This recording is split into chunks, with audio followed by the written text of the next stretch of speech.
Next exercise is a pelvic rotation blocking. For these, you're going to require the wedges that came with your home care kit. Here's the reason why we are prescribing this to you.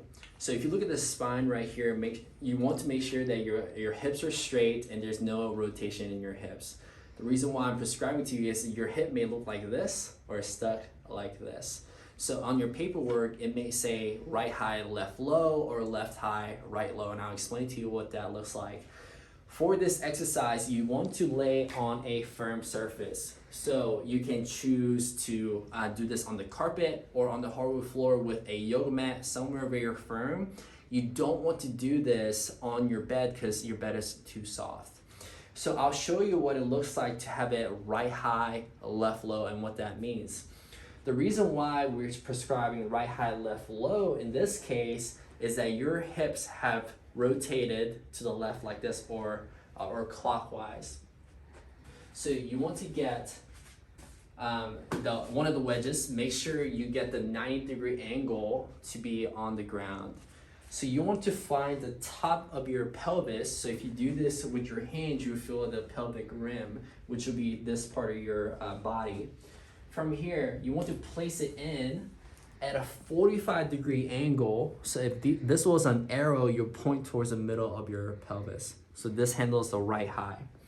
Next, you're going to get the second wedge and place it underneath or left low. This will represent right around underneath your glute. And this is the bone that sticks out when you sit down onto a chair. So you kind of get the reference point of where this needs to go. Common mistakes that we see is instead of these wedges going at a 45-degree angle, sometimes we can misplace it by going straight in, and you can already see in the spine model that we're not getting the stimulus that we want. So I'm going to remove this spine and we're going to show it on Kiara. So can you lay on your back, please?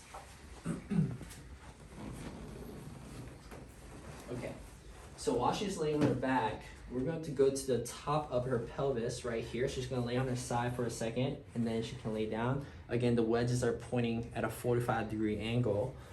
And then the next one is going to go basically underneath her glute or right where this hip bone sticks out. So she's going to lay on her side, and then she's going to lay on it like this, as prescribed on your paperwork. So she's going to lay here. For most of you guys, it's going to be 20 minutes. Now, sometimes you may not be ready for 20 minutes quite yet, and you know your body best. If you are laying on these and you feel sharp pains or your symptoms get actually worse, then immediately get off of it and then slowly build yourself up. Now, the beauty about this home care exercise is that you can do 2 at one time. So Kira's gonna lift her head up, and you can have this sleep roll or the progressive roll underneath your neck. So you're actually molding the curve of your neck while you're taking care of your pelvis rotation.